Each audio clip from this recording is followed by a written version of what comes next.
Hello everyone, elixir education में आप लोगों का फिर से स्वागत है। तो जैसे कि दोस्तों हम यूपीपीसीएल और पीटूल का जेई का पेपर सॉल्व कर रहे थे, ठीक। पिछले वाले पार्ट में हमने जो है 20 क्वेश्चन सॉल्व कर लिए थे। तो दोस्तों जो बिल्कुल आज नए जुड़े हैं हम लोगों हमारे चैनल से, वो लोग उनसे रिक्वेस्ट है कि आप लोग चैनल को सब्सक्राइब कर लीजिए, क्योंकि इसका जो है 3rd पार्ट भी आएगा।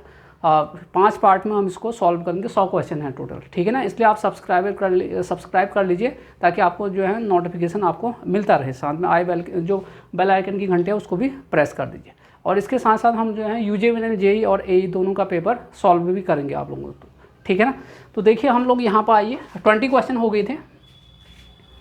21 क्वेश्चन देखिए, conductance is measured in terms of. कह रहे हैं कि क्वेश्चन जो 21 की कंडक्टेंस किस टर्म में मेजर किया जाता है, ये पूछ रहा है आपके पास।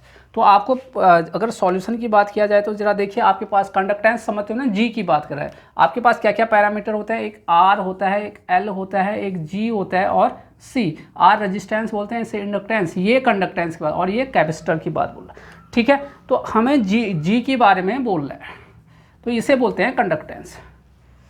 ये तो कंडक्टेंस ये है आपका, कंडक्टेंस आपके पास ये है, G बराबर 1/R होता है, ठीक है। अब R आपका रेजिस्टेंस है, तो इसका अगर यूनिट की बात करूँ तो ओम, ये तो 1, और या इसी को तो 1/ओम कहें, या ये देखिए यहाँ पर ऐसा भी लिख सकते हैं, या इसे ऐसे भी लिख सकते हैं, उल्टा करके भी लिख सकते हैं। और इसे क्या बोलते हैं, मो बोलते हैं। क्या बोलते हैं बच्चों, मो। तो इसका मतलब इसका ऑप्शन क्या होगा, डी ऑप्शन हो गया, ठीक है। समझ में आ गया इतना। तो देखिए रेजिस्टेंस का इन्वर्सली प्रोपोर्शनल होता है क्या, कंडक्टेंस। तो ये ओम हो गया, तो ये ओम इन्वर्स या तो ऐसा लिखिए या उल्टा करके ऐसे लिख दीजिए, और इसे ही बोलते हैं मो। तो इसका ऑप्शन क्या हो गया, सही आंसर डी ऑप्शन हो गया, ठीक है। तो ये आपका ये क्वेश्चन हो गया। तो क्वेश्चन 21 तो आपको प्राप्त। अब जरा 22 देखिएगा। 22 क्वेश्चन आपके पास ये है, कह रहा है कि which is not the correct. देखिए आपको डिजिटल से फिर से क्वेश्चन दिखाई दे रहा है, कह रहा है कि आपके पास which is not the correct Boolean expression, कौन सा वाला आपके पास सही नहीं है, कह रहा है, ठीक भाई। मैं पूरा प्ले लिस्ट में जो है डिजिटल पढ़ाया जा रहा है आपको जैसे इलेक्ट्रिकल वालों के लिए डिजिटल बहुत, ये इलेक्ट्रॉनिक्स पोर्सन बहुत ही इंपॉर्टेंट है आज के डेट में। विदाउट इसके पढ़े हुए आप सिलेक्शन नहीं ले सकते हैं, ठीक है ना। तो ये देखिए आपके पास कह रहा है which is not the correct Boolean expression, कौन सा आपका बूलियन एक्सप्रेशन सही नहीं है, कह रहा है। तो देखिए आपके पास ये दिख रहा है, ये आपका ये प्लस नहीं है, इसे बोलते हैं डिजिटल की भाषा में, और ये जो डॉट है इसे बोलते हैं इनटू, नहीं बोलते हैं, इसे बोलते हैं एंड बोलते हैं ये। तो यही आपके पास और एंड ही दिखाई दे रहा है। अगर मैं इसका ट्रूथ टेबल बनाऊँ, अगर इसका सॉल्यूशन करा जाए बच्चों, यहाँ देखिए सॉल्यूशन, तो आपको बहुत अच्छा सा आइडिया होता है। तो एक और गेट है, 2 ही तो है आपके पास, और दूसरा आपके पास एंड गेट है, ठीक है। अगर और गेट का ट्रूथ टेबल लिया जाए, ए बी ये आउटपुट है, ठीक है ना। तो 0 0 0 1 1 0 1 1 ये आपके पास है, ये आपके पास, ये आपके इनपुट हैं, और ये क्या है, आउटपुट। तो 0 1 1 1 ये आपके पास। सिमिलरली आपके पास अगर एंड के बारे में कहूँ तो ये देखिए दोनों इनपुट हैं, और वो क्या है, आउटपुट। 0 0 0 1 1 0 1 1 ये आपके पास, ठीक है। ये आपके पास क्लियर होना चाहिए। ट्रूथ टेबल है, इसे ट्रूथ टेबल कहते हैं। तो ये 0 हो गया, 0 0 1 ये आपके पास। अगर आपको ट्रूथ टेबल पता है तो आप सारी चीज़ें आपको क्लियर हो गया। देखिए ए और 1 प्लस नहीं कहे और बोलिए, ए में आप 1 जोड़े, तो यहाँ देखिए इस ट्रूथ टेबल से देखते हैं आप लोगों के पास आपको क्या पूछा है, कौन सा आपके पास सही नहीं है, कह रहे हैं वो ढूंढने। ए प्लस 1, जरा यहाँ ए और 1, ए कोई भी ले लीजिए, 1 वाला पकड़िए, 1 ये है। इसमें जैसे ही आप कोई भी हो, इसमें आपके पास कुछ भी हो, 0 है या 1 हो, अगर एक गलती से 1 हो गया तो हमेशा क्या है, 1 है। यहाँ देखिए गलती से अगर ये 1 हो गया तो ये कुछ भी हो, अभी 0 हो या 1 हमें कोई मतलब, लेकिन ये हमेशा कितना है, 1। सिमिलरली एक ये देखिए अगर ये 1 कर दिया तो अब दूसरा कुछ भी हो, 0 और 1, तो ये क्या आ रहा है, 1 ही आ रहा है। तो ये इसका मतलब क्या है, सही हो गया। तो ये तो आपका ऑप्शन ये तो सही है, लेकिन हमें गलत ढूंढना है, तो ये तो नहीं हो सकता। अब देखिए दूसरा, देखिए भाई आपके पास ए एंड 1 1 से इंटू करिए 0 आ रहा है, 1 से इंटू करिए 0 आ रहा है। अच्छा यहाँ पर 1 से इंटू करिए 1 आ रहा है। यानी कुल मिला के यहाँ जरा देखिए आपके पास क्या है कॉन्सेप्ट। यहाँ देखो जब भी 1 से इंटू कर रहे हो, ये देखिए 1 से इंटू कर रहे हो, 1 से इंटू कर रहे हो, 1 से इंटू कर रहे हो, जब भी आप 1 से किसी को भी इंटू कर रहे हो तो देखिए क्या आ रहा है आपके पास, यही वाला प्राप्त हो रहा है। ये 1 से इसको इंटू करोगे तो यही वाला प्राप्त हो रहा है, 1 से इसको इंटू करो तो यही वाला, इस 1 से इसको इंटू करो तो यही वाला प्राप्त हो रहा है। इसका मतलब वही वैल्यू, और इसका मतलब ये हुआ कि 1 से आप किसी को भी इंटू करिए तो उसका मान क्या होगा, वही वेरिएबल प्राप्त होगा। और जिन बच्चों को मैंने क्लास में पढ़ाया है उनको मैंने ट्रिक से भी बताया था कि एक हमेशा और एक कभी कभी। हमेशा होगा तो आपके पास क्या था, क्या कहा था भाई, आपके पास हमेशा जो कहा था तो आपके पास क्या आया था, नंबर आता था, और कभी कभी में वेरिएबल। खैर अब जो बच्चे अभी नहीं पढ़े हैं मुझसे डिजिटल तो उनके समझ में नहीं आएगा, इसलिए आप सीधे यहाँ से बता देते हैं। तो इसका मतलब ये भी क्या है, सही है। तो 1 से कभी भी किसी को एंड करोगे तो आपका जो वाला जिसको एंड कर रहे हो वही वाला प्राप्त हो। तो ये और ये तो सही है, लेकिन हमें गलत ढूंढना है। तीसरा देखिए a इंटू ए, दोनों सेम है तो क्या मिल रहा है, देखिए दोनों सेम है तो 0 आ रहा है, दोनों सेम है तो 1 आ रहा है। इसका मतलब अगर दोनों सेम है तो वही मिल रहा है, दोनों सेम है तो वही मिल रहा है। देखिए दोनों सेम है तो वही आपका बाहर आ रहा है, a ही है ना, सेम है। अगर b एंड b होता तो b बाहर आता, c एंड c, तो जो अगर सेम हो तो सेम। तो ये 3 तो सही हैं। अब देखिए a एंड a और a बार, ये देखिए यानी उल्टा, एक 0 है तो दूसरा 1 है, कर रहा है 0 है तो 1, क्योंकि अलग अलग है ना। ये देखिए बार लगाते थे उसका मान क्या होता था भाई, 1 को बार लगाते तो क्या होगा 0, 0 को बार लगाते तो क्या होगा 1 होगा, यही तो कहोगे ना। तो ये देखिए आपके पास, तो वही मैं भी यहाँ पर कह रहा हूँ कि a प्लस a एंड या a और a बार, ये देखिए a बार a बार, और तो कहीं नहीं है जो उल्टा हो, दोनों एक दूसरे के अपोजिट। तो ये देखिए यहाँ पर हमेशा ही क्या आ रहा है आपके पास 1 आ रहा है, लेकिन आ क्या रहा है यहाँ पर 0। इसका मतलब ये वाला गलत है और यही हमें ढूंढना था। इसका मतलब ऑप्शन क्या होगा हमारा, डी ऑप्शन होगा। समझ में आ गया भाई, इतनी बात तो आप लोगों को क्लियर हो गया। तो कौन सा क्वेश्चन सॉल्व हो गया, 22 क्वेश्चन सॉल्व हो गया। नेक्स्ट देखिए बच्चों, नेक्स्ट क्वेश्चन देखिए 23 क्वेश्चन। 23 क्वेश्चन क्या कह रहा है, When the flux per pole of a DC generator is half, कह रहा है कि फ्लक्स DC जनरेटर का जो फ्लक्स पर पोल है उसको हाफ कर दिया जाए तथा इसके स्पीड को क्या कर दिया जाए, डबल में से 2 गुना कर दिया जाए, तो जनरेटेड EMF विल बी। तो जनरेटेड EMF क्या होगा कर भाई, हम लोगों को क्या पता है जनरेटेड EMF का फॉर्मूला क्या होता है, जरा उसके बारे में बात करते हैं। NP Z5/60 A होता है, यही तो होता है EMF। जरा देखिए क्या क्या कह रहा है आपके पास। N क्या है आपका स्पीड है, P क्या है आपका पोल, मैं लिख भी देता हूँ यहाँ पर, N बराबर स्पीड, अगर इस कैपिटल N लिखा है तो स्पीड इन RPM, रोटेशन पर मिनट। अगर स्मॉल n लिखा होता तो क्या स्मॉल n लिखा होता तो RPS, rotation per second. P क्या है भाई, नंबर ऑफ पोल, ये Z number of conductor,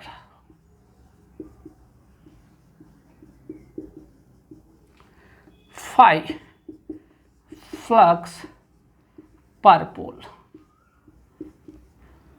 A क्या है पैरेलल पाथ। ये आपके पास जरा देखिए क्या क्या है, ये तो स्टैंडर्ड इक्वेशन है आपके पास। तो EMF है ये आपके पास, EMF को लिख देता हूं कैपिटल E से, ठीक है। अब नए में क्या हो रहा है कि व्हेन द फ्लक्स पर पोल, यानी फ्लक्स पर पोल फाई को क्या कर दे रहे हैं जनरेटरी हाफ, यानी फाई डैश जो हो जा रहा है, ओरिजिनल वाला क्या है फाई, इसका आपका हाफ हो जा रहा है। एंड इस स्पीड जो n है यानी n डैश नया स्पीड है, उस स्पीड को क्या कर रहे हो, डबल कर दे रहे हो 2n, और तो कोई चेंज नहीं कर रहे हैं, ठीक। तो आपका क्या कह रहा है कि आपका EMF क्या होगा, तो देखिए नया EMF लिख लेते हैं E डैश, मान लेते हैं, ठीक है। यहाँ पर let new EMF E dash है, तो ये क्या होगा n डैश, P चेंज नहीं हुआ है, Z चेंज नहीं हुआ है, फाई डैश नहीं चेंज हुआ है, 60 चेंज नहीं हुआ है, A चेंज नहीं हुआ है। तो E डैश बराबर n डैश क्या है 2n, P ठीक है, Z भी ठीक है, फाई डैश का मान क्या है 5/2 ये आ गया 60A, तो 2 से 2 कैंसिल। तो यहाँ पर देखिए, यहाँ से देखिए क्या हो गया, यानी E डैश बराबर NP Z5/60A, इसी का मान तो क्या है आपका ये, यानी कुल मिला के क्या आ गया, ई डैश बराबर ही तो ई आ गया, यानी दोनों क्या रहे, सेम रहे। तो इसका मतलब क्या आ गया, आंसर क्या आ गया, ये ऑप्शन कि रिमेन सेम। ये आपके पास क्लियर है भाई। इतना इतना आसान क्वेश्चन आपको एग्जाम में आया है। और ध्यान रखिए जो टेक्निकल जेई का जो पेपर हुआ था पेटकुल और यूपीसीएल का, इसमें पूरा जो है टेक्निकल आया था 100 क्वेश्चन का। ठीक है, नेक्स्ट देखिए क्वेश्चन नंबर तो ये हो गया। नेक्स्ट आइए बच्चों, नेक्स्ट क्वेश्चन आपके पास, next question 24, next question 24। The input resistance of an op amp is, कह रहा है कि ओपैम, ओपैम का फुल फॉर्म होता है ऑपरेशनल एम्पलीफायर। क्या कह रहा हूँ मैं, ओपैम को ये ऑपरेशनल एम्पलीफायर। तो इसका इनपुट रेजिस्टेंस क्या होता है कह रहा है। देखिए यहाँ पर कोई वर्ड ऐसा नहीं है कि आपको जो है वो आइडियल लिखा हो, ऐसा कुछ नहीं दिया है। आइडियल अलग चीज़ है, प्रैक्टिकल अलग चीज़ है। तो यहाँ पर जो है प्रैक्टिकल की बात बोला गया है इसने, ठीक है, प्रैक्टिकल के बारे में पूछा गया है। ठीक, अगर यहीं पे देखिए, अगर आइडियल ओपैम होता, इसका सॉल्यूशन देखिए, आइडियल ओपैम, ओपैम का फुल फॉर्म क्या होगा, ऑपरेशनल एम्पलीफायर। आइडियल ओपैम होता तो इसका इनपुट जो रेजिस्टेंस होता है वो इनफाइनाइट होता है। आइडियल ओपैम में इनपुट, इनपुट क्या, रेजिस्टेंस, जो आपका इनपुट रेजिस्टेंस है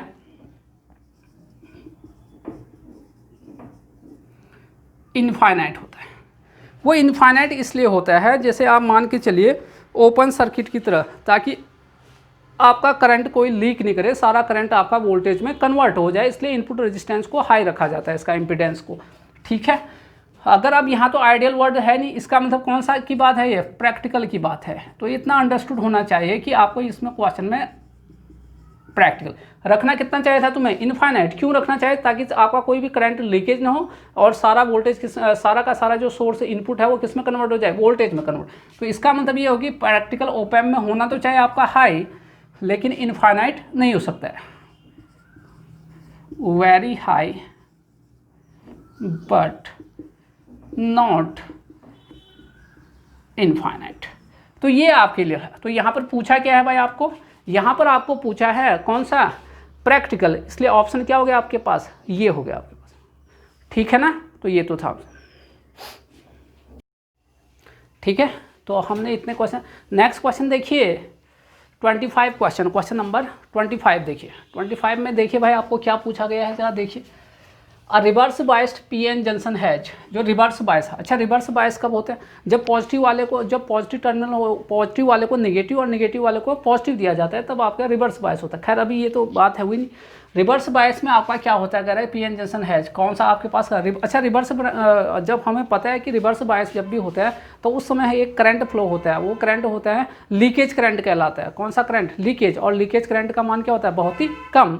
तो आप यहाँ पर लिखिए रिवर्स बायस कंडीशन में करंट बहुत कम फ्लो होता है, जिसे लीकेज करंट कहते हैं। ठीक है, तो यही पूछा है आपके कि रिवर्स बायस फंक्शन में क्या है। तो क्या है भाई, very low resistance, large current flow, almost no current, ये लीकेज करंट, लगभग लगभग लीकेज करंट मतलब बहुत ही कम होता है, नेगेटिव। अच्छा बाकी option, very narrow depletion layer, क्या जब भी आपके पास फॉरवर्ड बायस और रिवर्स बायस जब भी रहेगा आपके पास, फॉरवर्ड बायस में तो क्या होता है आपके पास, जो आपके पास डिप्लीशन लेयर होता है वो बहुत नैरो नहीं होता है, बल्कि क्या होता है, फॉरवर्ड बायस में क्या होता है, नैरो रहता है। जबकि रिवर्स बायस कंडीशन में, रिवर्स बायस में जो पीएन जंक्शन होता है वो क्या हो जाता है, फैल जाता है, यानी क्या होता है, वाइडर हो जाता है। तो ये तो गलत हो गया पहला। ठीक है, ये आपके पास ये तो नहीं होने वाला है। ठीक, दूसरा देखिए, ये तो ठीक हो गया, बहुत कम। वेरी लो रेजिस्टेंस कह रहा है आपके पास, और रेजिस्टेंस हाई होगा तभी तो करंट क्या होगा, कम, ये भी ठीक आउट हो गया। Large current flow, current large नहीं होता है, बल्कि क्या होता है, बहुत ही कम करंट। ठीक है, तो 25 क्वेश्चन आपके हो गए। नेक्स्ट देखिए क्वेश्चन नंबर 26, ये तो क्लास में भी कराया है आपके पास ये क्वेश्चन। ये 3 बूलियन ऑपरेटर्स आर, कौन कौन से होते हैं भाई, ये पूछ रहा है आपके पास, कौन होते हैं भाई बूलियन ऑपरेटर्स। देखिए आपके पास गेट के बारे में पूछ रहा है, आपको पता था ये बेसिक गेट, यूनिवर्सल गेट और एक्सक्लूसिव गेट, इनके बारे में बताया गया था। ये तो सब कुछ लगभग बेसिक गेट को ही तो आपको बूलियन ऑपरेटर्स कहते हैं। क्या क्या होता है ये? एंड, नॉट और यूनिवर्सल गेट क्या होता है? नैंड और नॉर। ये क्या होता है भाई? एक्सॉर और एग्नोर। तो पूछा क्या आपको? बेसिक गेट पूछा है, यानी बूलियन ऑपरेटर्स। तो बेसिक गेट को ही बूलियन ऑपरेटर्स कहते हैं। तो इसका मतलब कौन सा ऑप्शन है? ये होगा। ठीक है, नॉट और एंड ये होगा। तो आप यहाँ पर नॉट करके लिखिए, बेसिक गेट को ही लिखिए, बेसिक गेट को ही बूलियन ऑपरेटर्स, बेसिक गेट को ही बूलियन ऑपरेटर्स कहते हैं। ठीक है, ये हो गया। ठीक, तो ये भी आपका हो गया। 26 क्वेश्चन आपके सॉल्व हो गए हैं। जरा देखिए 27 क्वेश्चन में, ये थोड़ा अच्छा क्वेश्चन है आपके पास, एनालॉग से आपको पूछ दिया है।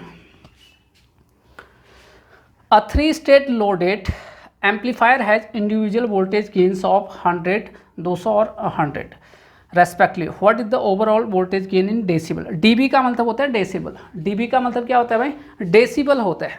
ठीक है, गेन ऑफ जो एम्पलीफायर के गेन को बेल या डेसिबल में रिप्रेजेंट करते हैं। ठीक है, फिर से क्वेश्चन करते हैं। एक 3 स्टेज लोडेड एम्पलीफायर है कर है, जिनका इंडिविजुअल वोल्टेज गेन कितना है कर रहा है? जिनका 3 लोग हैं, तीनों का कितना है? एक का 100 है, दूसरे का क्या है? 200, तीसरे का 100, ये है कर। What is the overall voltage gain? तो इन तीनों को जब क्या कर रहे हैं? मल्टी स्टेज है एम्पलीफायर, जब इन तीनों का पूछ रहे एक साथ कितना होगा, ये पूछ रहे। तो देखिए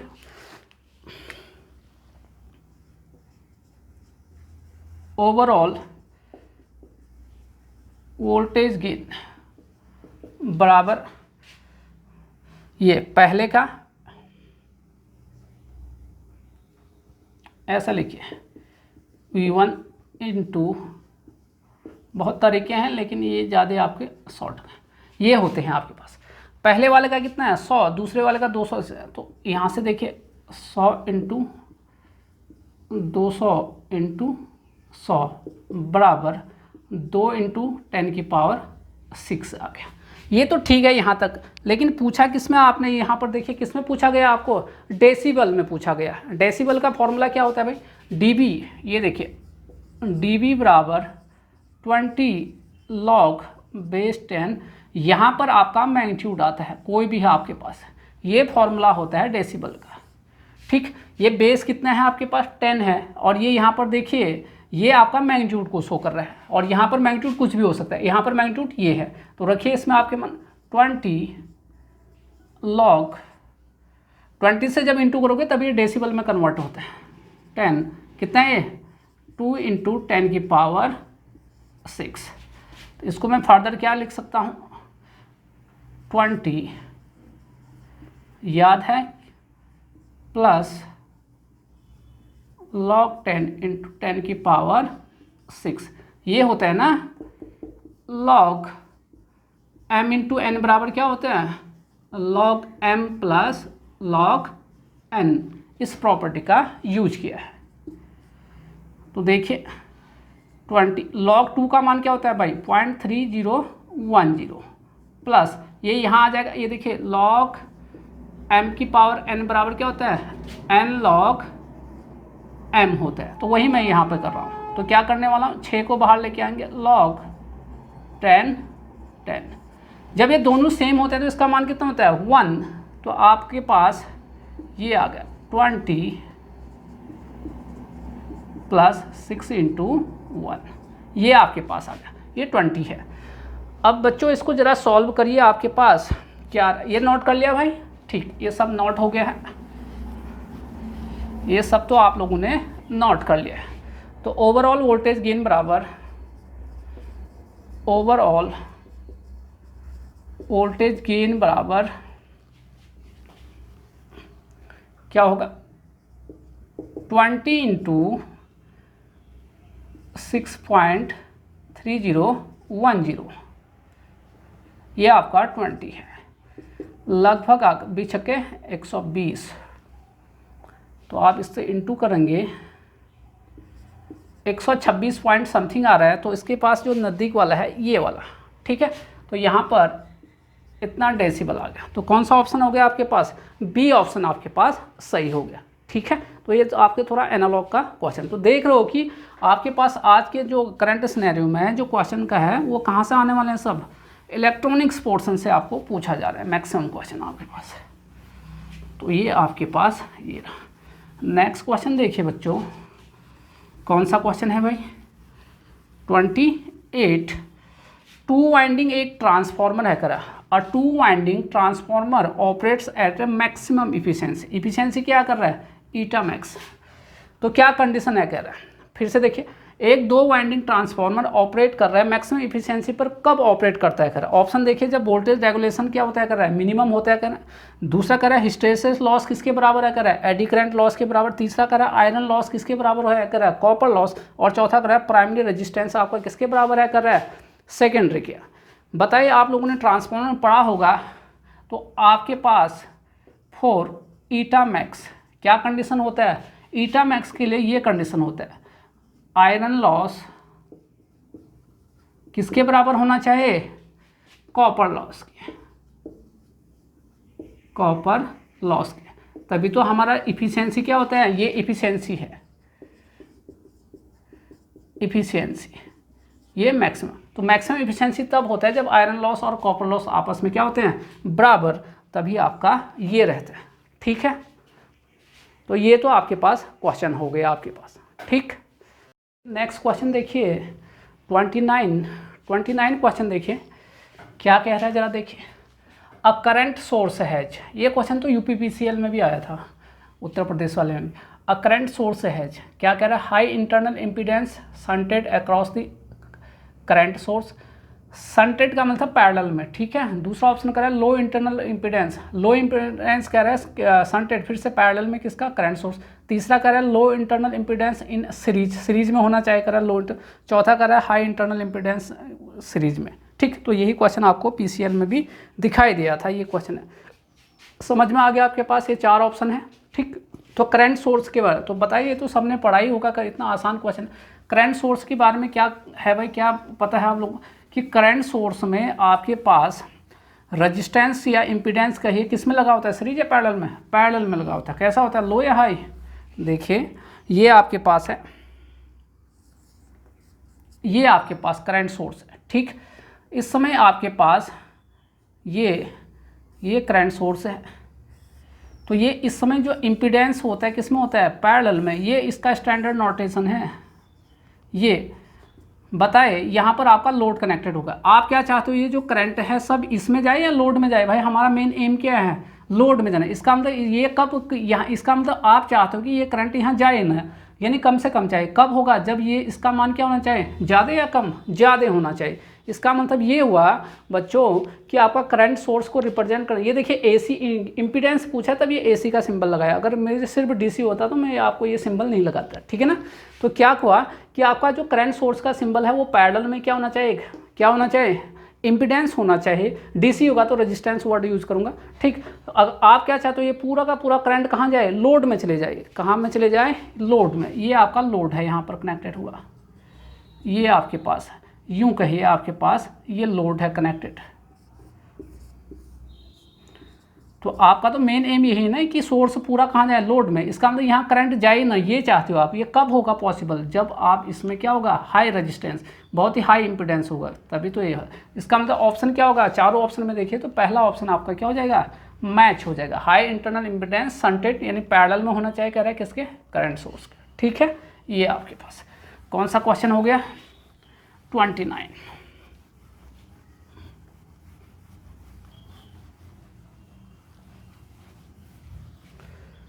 नेक्स्ट आए 30 क्वेश्चन में आए, the area of the plates of the capacitor is increase 2 times. देखिए पैरेलल प्लेट का है, कह रहा है कि जो कैपेसिटेंस है वो कैपेसिटेंस जो निकालते हैं हम लोग, उस पहले मैं फॉर्मूला लिख लेता हूँ। सी बराबर क्या होता है भाई? A epsilon not epsilon upon D, ये होता है कैपेसिटेंस। डी क्या है? Distance between plates. ये कह रहा है कि यदि if the area of the plates of the capacitor, capacitor के एरिया को क्या कर जाए? इंक्रीज टू 2 टाइम, 2 गुना कर दिया जाए। इसको क्या कर दिया जाए? ए डैश हो गया है 2 टाइम, पहले का 2 गुना कर दिया जाए तो नया कैपेसिटेंस क्या होगा, सी डैश क्या होगा, ये कह रहा है। If the area of the plates of the capacitor increase 2 times then the capacitor will be, क्या होगा कैपेसिटेंस की वैल्यू, ये कह रहा है। तो फॉर्मूला तो यही हुआ, सी डैश बराबर क्या आ गया, ए डैश, एप्सिलॉन नॉट चेंज नहीं हुआ, ये भी चेंज नहीं हुआ, सेम मीडियम है, डिस्टेंस भी चेंज नहीं हुआ है। तो देखिए सी डैश बराबर ए डैश का मान रखिए 2a epsilon not epsilon R D, इसका मान किसके बराबर है, सी के बराबर, सी डैश बराबर क्या आ गया 2c। इसका मतलब ये हुआ कि बच्चों कि जो नया कैपेसिटेंस का वैल्यू है पुराने कैपेसिटर का कितना गुना हो गया, 2 टाइम हो गया।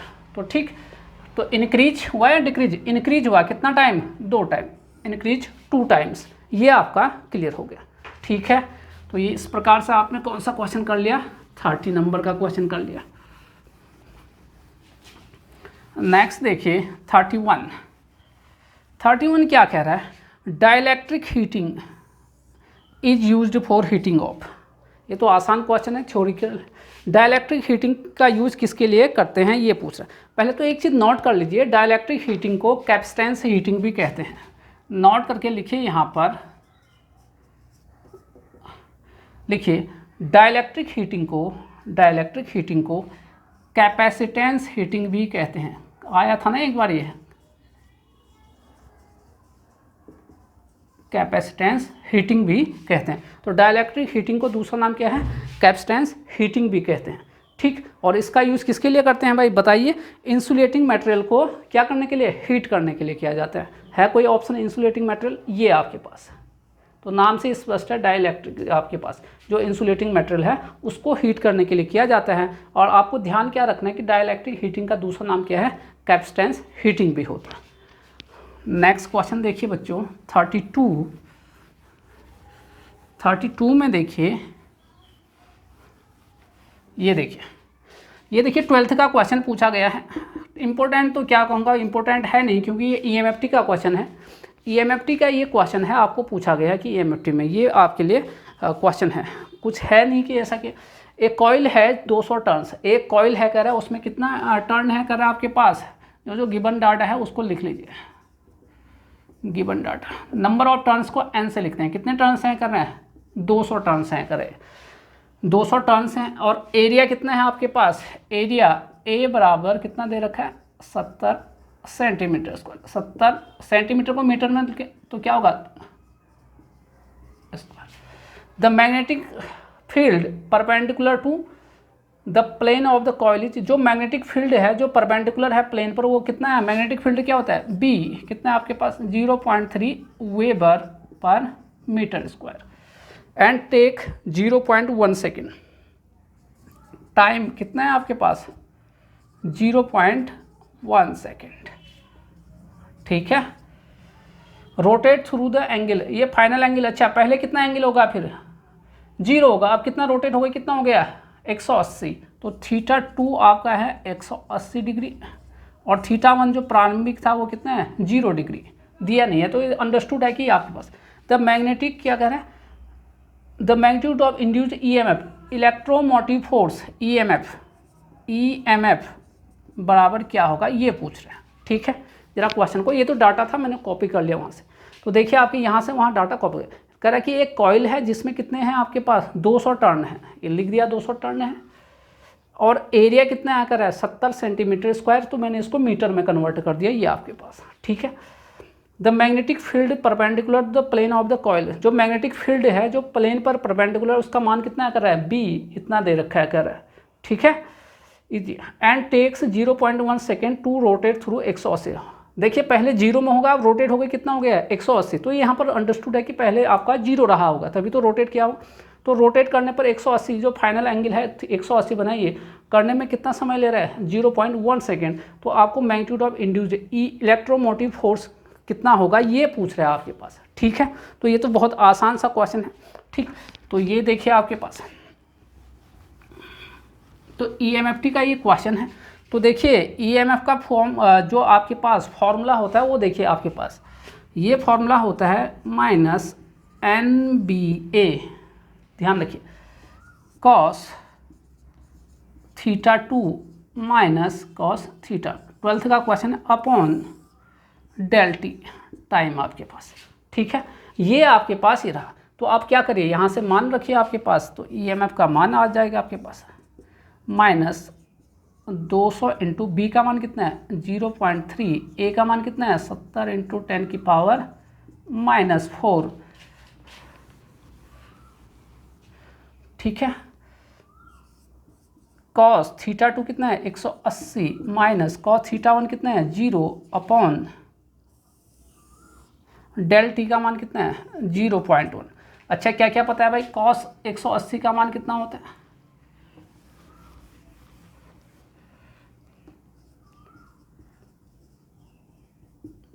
-1, cos 0 का मान कितना होता है भाई 1 होता है ना, तो रखिए मान यहाँ पर, तो आपके पास कितना आ गया -200 इंटू ये 21 हो गया इंटू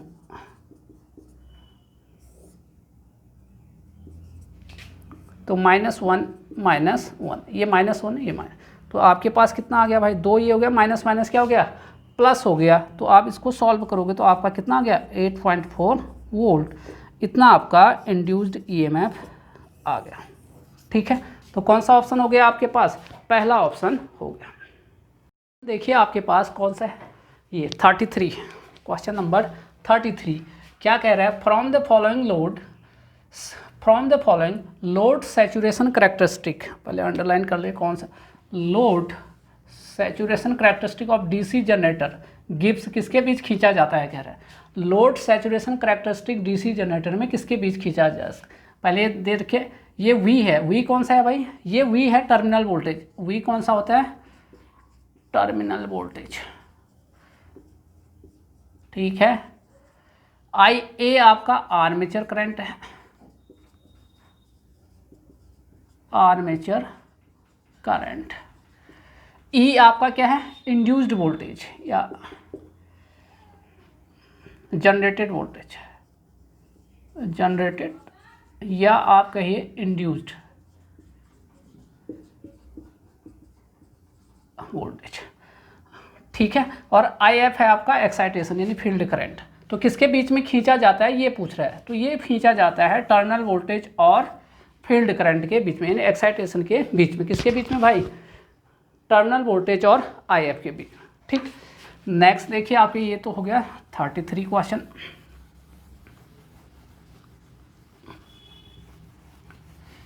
34 में आइए, which one of the insulating material, कि कह रहा है कि इसमें से बताओ कौन सा insulate, which one is the insulating material, कौन सा आपका इंसुलेटिंग मटेरियल है ये पूछ रहा है आपके पास। पहला कॉपर दे रखा है, गोल्ड दे रखा है, सिल्वर दे रखा है और पेपर। इंसुलेटिंग मटेरियल आपको पता होगा कि आपका गोल्ड जो है हाईली रहने वाला है, ये कंडक्टिव मटेरियल है, ये गोल्ड सिल्वर और कॉपर का यूज़ तो हम मशीन के वाइंडिंग बनाने में करते हैं, सिल्वर आपने देखा ही होगा फ्यूज वायर वगैरह वगैरह में यूज़ किया जाता है, और IC में ये जिसका IC में आपके पास क्या चाहिए था हाई कंडक्टिविटी चाहिए होता है, वहाँ सिल्वर का यूज चाहिए था। तो आपको यहाँ पर क्या पूछा है इंसुलेटिंग मटेरियल, तो इंसुलेटिंग मटेरियल कौन है इसमें से पेपर है आपका, ठीक है। ये हो गया आपके पास 34 क्वेश्चन हो गया। 35 क्वेश्चन, ये क्वेश्चन ज़रा देखिए, ये बहुत इंपॉर्टेंट क्वेश्चन है, बहुत बार इस टाइप के क्वेश्चन आपको एग्जाम में मिलते हैं। 35 क्वेश्चन, इस टाइप के क्वेश्चन आपको एग्जाम में बहुत बार मिलेंगे आपके पास, ठीक। ये वाला जरा पढ़, the number of disc in a string of insulator 400 kV AC overhead transmission line lies in the range of, तो सिंपल सी भाषा में बोलूँ तो ये कह रहा है कि आपको एक 400 kV AC ट्रांसमिशन लाइन है, तो उसमें कितने डिस्क लगेंगे, आपको उस डिस्क की संख्या बतानी है। ये आपका सिंपल सा क्वेश्चन हो गया। क्या कहा मैंने कि 400 kV का AC ट्रांसमिशन लाइन है, उसमें कितना डिस्क लगेगा उसकी संख्या आपको बताना है। ये क्वेश्चन इंपॉर्टेंट इसलिए है कि मैक्सिमम आपने दिया होगा, एग्जाम जितने भी दिए होंगे मैक्सिमम एग्जाम में इस टाइप के क्वेश्चन पूछा जाता है। तो उसका तरीका क्या है भैया, तो नंबर ऑफ डिस्क बराबर, यहाँ देखिए लाइन वोल्टेज अपॉन √3 इंटू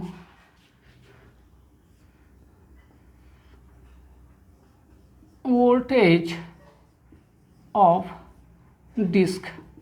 अब इस टर्म को ध्यान रखना है, प्लस सेफ्टी फैक्टर, ये आपका फॉर्मूला रहने वाला है। अब इसमें आपको क्या क्या देखना है। लाइन वोल्टेज देखिए, दिया हुआ वोल्टेज आपको पता है हमेशा लाइन वोल्टेज होता है और आरएमएस वैल्यू होता है, इसमें कोई दिक्कत नहीं। वोल्टेज ऑफ डिस्क मतलब एक disc of a disc, voltage of one disc, a disc, एक डिस्क का आपको पता है एक डिस्क जो है 11 kb के लिए डिजाइन किया जाता है, यानी वन जो डिस्क होता है कितने के लिए, 11 kb के लिए डिजाइन किया जाता है। तो ये तो पता चल गया, ये हमेशा ये फॉर्मूला कि आपको जो है एक डिस्क का वोल्टेज कितना है, 11 kb के लिए आपको डिजाइन किया जाता है। सॉरी, ठीक।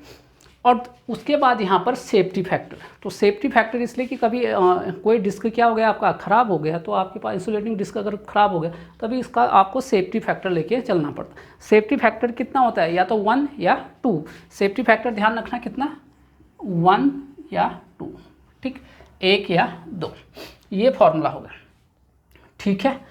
तो देखिए फिर आप सब कुछ पता चल गया, तो ये नोट हो गया ये, ठीक है। तो अब जो जो मान दिया है रखे।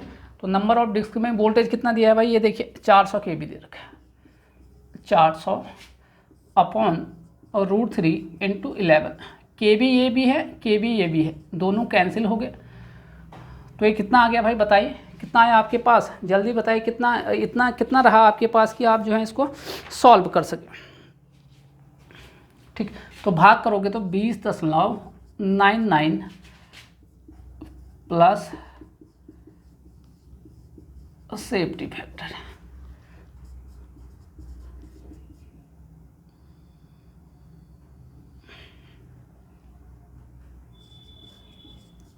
सेफ्टी फैक्टर आप यहाँ पे लिखने वाले हो, यानी इसका अगर राउंड ऑफ करोगे कितना, 21 + 1 या कितना 2, तो ये कितना आ गया 22।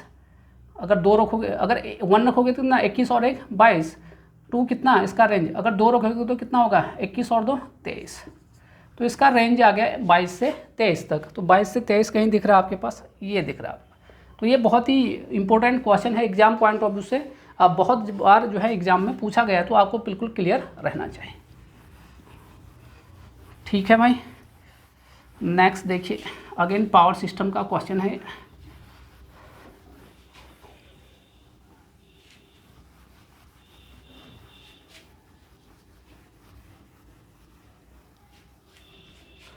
नेक्स्ट क्वेश्चन देखिए बच्चों,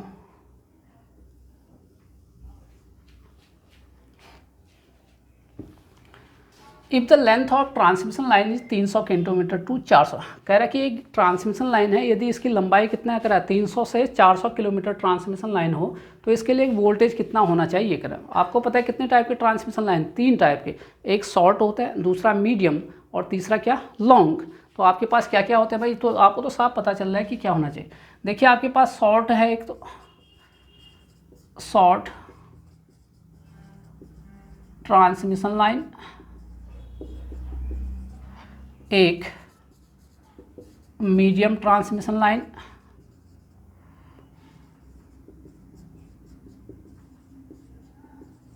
और तीसरा लॉन्ग ट्रांसमिशन लाइन, ये पूछ रहे हैं आप।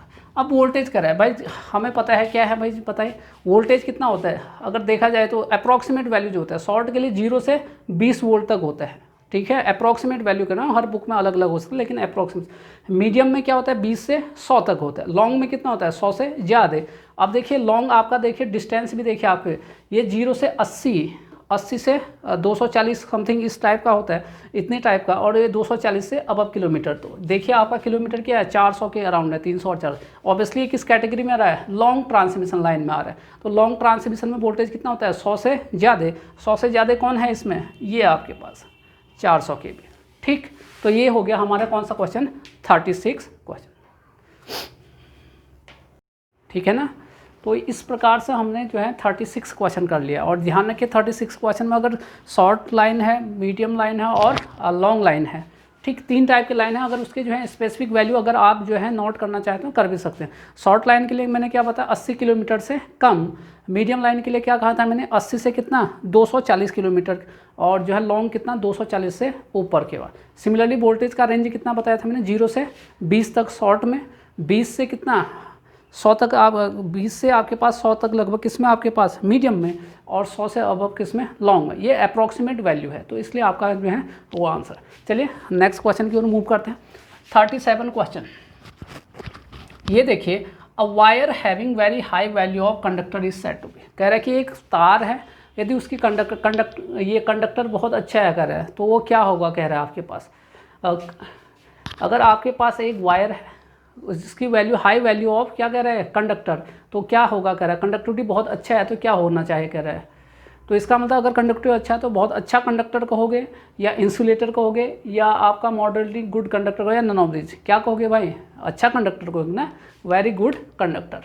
यही तो रहेगा आपका आंसर, ठीक है ना। तो अगर कोई कंडक्टर ये रहा, जरा नेक्स्ट मूव करते हैं 37 क्वेश्चन की ओर।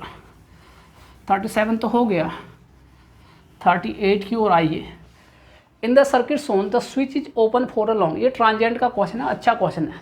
इन द सर्किट, नीचे एक फिगर दिखाया गया कह रहा है, the circuit Son in the switch open for a long time. Long time का मतलब क्या होता है, स्टडी स्टेट। पहला चीज तो ये देख लीजिए, लॉन्ग टाइम बराबर स्टेडी स्टेट, ये होता है। और स्टेडी स्टेट अगर डीसी सोर्स है, अगर डीसी सोर्स है तो अगर स्टडी स्टेट आ रहा है तो जो इंडक्टर है, ये इंडक्टर बोलते हैं, यहाँ लिख देते हैं। इंडक्टर आपका क्या हो जाता है भाई, पूरा बताया है आपको ये सब कुछ, शॉर्ट सर्किट। कैपेसिटर क्या हो जाता है आपका, ओपन सर्किट हो जाता है। कब, जब सोर्स क्या आपका डीसी सोर्स है। यहाँ देखिए सोर्स आपका क्या है, डीसी। देखिए एट टी बराबर switch the switch is closed, ठीक है।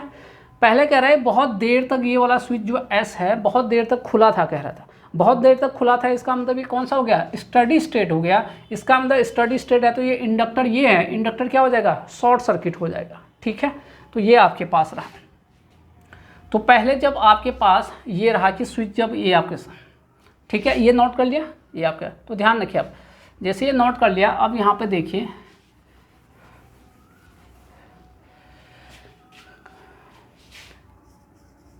Case first, when switch S is open for long time, that is steady state, ठीक है। इसका मतलब इंडक्टर जो एल है क्या हो जाएगा, शॉर्ट सर्किट हो जाएगा। इंडक्टर क्या हो जाएगा, शॉर्ट सर्किट। ये शॉर्ट हो गया आपके पास, शॉर्ट सर्किट को एक लाइन से कर देते। तो ये ओपन है इस समय, ये भी हटा दो। तो इस समय कितना करंट हो गया, उस समय ये आई करंट ना, तो आई बराबर कितना आ गया आपका, आई कब, ये जीरो पर तो ये बंद है, जीरो से पहले के लिए क्या बोलते हैं, ये माइनस साइन। तो कितना होगा 6/2 बराबर 3 एम्पेयर, ये आपके पास आ गया, ठीक है। तो इतने भाग का तो ये हो गया। आप कह रहे हैं कि जब t बराबर 0 पर स्विच को क्लोज कर दिया गया, कह रहा है ये देखिए t बराबर ये था, ये स्विच था, इसको क्या कर दिया इसने, क्लोज कर दिया, यानी ये शॉर्ट हो गया, ठीक है। ये इंडक्टर है, ये क्या आपका इंडक्टर कितना हेनरी था, 2 हेनरी।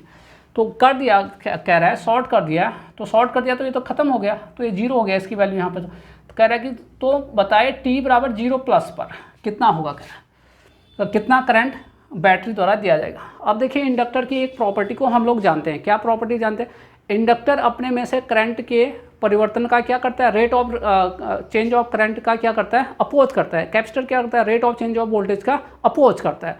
तो इसका मतलब ये हुआ कि ये जो 0 निगेटिव पहले था, देखिए 3 चीज़ें हैं, 0 निगेटिव, 0 और 0 प्लस, ये तो बिल्कुल ही क्या है आपके पास लगभग बराबर टाइम है, उसी समय बिल्कुल साइमल्टेनियसली इंस्टेंट उसी समय की बात कर रहे हैं। तो आपका इंडक्टर क्या करता है, rate of change of current का क्या करेगा, अपोज करेगा। अभी कितना जा रहा था इसमें, पहले 3 जा रहा था, तो जैसे ही ये स्विच बंद कर देंगे और कुछ ही समय हुआ होगा तब भी उतना ही करंट होगा। क्यों, क्योंकि जो है वो आप करंट अगर 3 से ज़्यादा या कम चेंज होना चाहेगा तो ये इंडक्टर उसका क्या करेगा, अपोज। और पूछा भी आपको कि उसी समय, जस्ट आफ्टर, ये है जस्ट आफ्टर, इसे बोलते हैं जस्ट आफ्टर, इसे जस्ट बिफोर बोलते हैं इसे, ठीक है।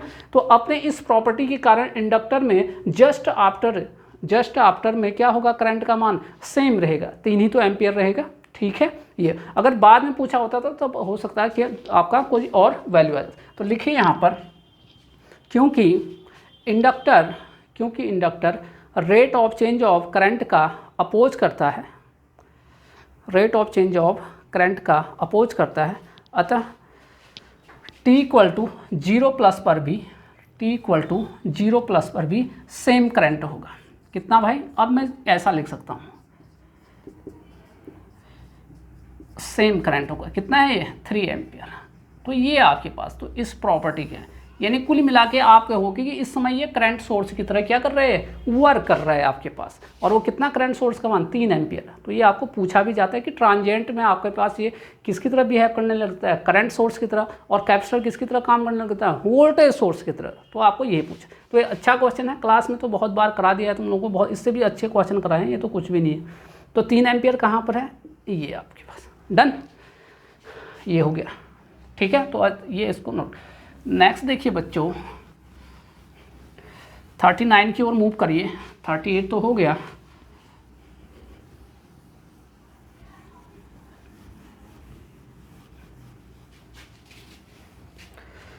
व्हिच ऑफ दी, ये कह रहा है which of the following circuit breaker has high reliability and negligible maintenance. कह रहा है कि आपका जो सर्किट ब्रेकर है, देखिए आपके पास एक रिले होता है, एक सर्किट ब्रेकर। रिले आपका क्या करता है, सेंस क्या करता है, सिग्नल को सेंड करता है, सेंस करता है ना आपके पास। और रिले क्या करता है, रिले तो आपको भेजता है सिग्नल को, और जो काम होता है वो कौन करता है आपके पास, सर्किट ब्रेकर। ऐसा समझिए, अगर मेरा माइंड है तो ये मेरा रिले है, मैं सेंस करूँगा किसी भी चीज़ को, ठीक है।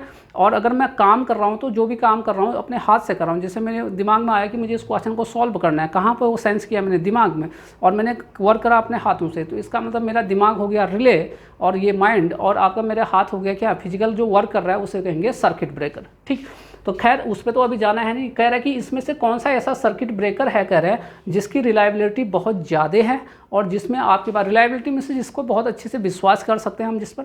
और दूसरा कह रहा है कि आपके पास मेंटेनेंस जिसका जो है बहुत ज़्यादा मेंटेनेंस की ज़रूरत नहीं होता है, कह रहा है। तो दिया है ऑप्शन देखिए, SF6 सर्किट ब्रेकर। SF6 का मतलब सल्फर हेक्सा फ्लोराइड, क्या बोलते हैं इसे, sulphur hexa fluoride circuit breaker. दूसरा एयर ब्लास्ट सर्किट ब्रेकर, और तीसरा ऑयल सर्किट ब्रेकर और वैक्यूम सर्किट ब्रेकर। आपको पता है SF6 जो गैस होता है इनर्ट होता है, किसी से क्रिया नहीं करता है, और साथ ही इसके पास हमें जो है इसका जो क्रिया नहीं करता है, और तो इसका मतलब ये किसी से क्रिया नहीं करता, कोई जो है केमिकल रिएक्शन होने से तो रहा। साथ में आपके पास यहाँ देखिए ऑयल होगा तो आग लगने का डर रहता है, ठीक, वहाँ तो मेंटेनेंस चाहिए होगा। तो इस प्रकार से यहाँ पर देखिए किसी से क्रिया नहीं करता, तो यहाँ मेंटेनेंस आपको ज़रूरत नहीं है। साथ में इसका रिलायबिलिटी भी क्या होता है, हाई होता है। इसलिए ऑप्शन क्या हो गया, SF6 सर्किट ब्रेकर। बहुत बार ये क्वेश्चन पूछा गया। नेक्स्ट देखिए, नेक्स्ट क्वेश्चन देखिए 40, क्वेश्चन 40 पढ़िए तो क्या कह रहा है जरा देखिए। तो time delay relay is employed for, time delay relay किस लिए लगाया जाता है, कह रहा है टाइम डिले मतलब समय को क्या करना, कुछ देर के लिए रुकना, चाहे कि सर्किट क्या हो जाए हमारा प्रॉपर ऑन या ऑफ हो जाए उस चीज़ के लिए। तो यहाँ पर देखिए ऑटोमेटिक सीक्वेंस कंट्रोल में, automatic star delta star, automatic means अपने आप, और ट्रैफिक सिग्नलिंग में। तो देखिए टाइम डिले कहाँ पर लगाया जाता है, आपने हर जगह देखा होगा, चाहे ऑटो यहाँ सीक्वेंस कंट्रोल में भी लगाया जाता है, साथ में आपका क्या स्टार डेल्टा स्टार्टिंग में भी हम यूज़ करते हैं, साथ ही आपका ट्रैफिक सिग्नल में भी इसका यूज किया जाता है। तो इसका ऑप्शन क्या होगा, ऑल होगा। ठीक है, तो दोस्तों ये तो था हमारा क्या सेकंड पार्ट, हमारा UPCL और कुल का पेपर का 40 क्वेश्चन हो गए। नेक्स्ट पार्ट में हम क्या करेंगे, 20 क्वेश्चन और करेंगे, तो पार्ट 3 में 60 हो जाएंगे। ऐसे ही आपका जो है फोर्थ पार्ट में क्या 20 80, तो और फिफ्थ पार्ट में 20 करेंगे तो हमारा 100 कंप्लीट हो जाएगा। तो दोस्तों अगर आपको नेक्स्ट जो पार्ट चाहिए होंगे, तो आप जब जो बच्चे बिल्कुल पहले से हमें जुड़े हैं, लगभग अभी तो 1 महीना हुआ नहीं चैनल को ओपन हुआ, कि जो बच्चे उस समय से जुड़े हैं और सब्सक्राइब किया तो ठीक है कि आप लोग जो है आपका काम बनता है कि आप शेयर करिए, और जो बच्चे बिल्कुल नए जुड़ रहे हैं तो आप प्लीज़ सब्सक्राइब कर लीजिए, और जो है नोटिफिकेशन घंटी को भी प्रेस करिए, ताकि जो नेक्स्ट वीडियो अपलोड होगा उसका क्या होगा, आपके पास नोटिफिकेशन आते रहेगा।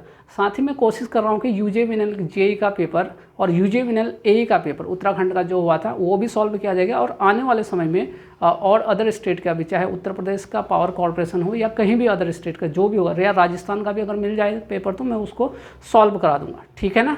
तो दोस्तों मिलते हैं आपको नेक्स्ट पार्ट को लेके। Thank you.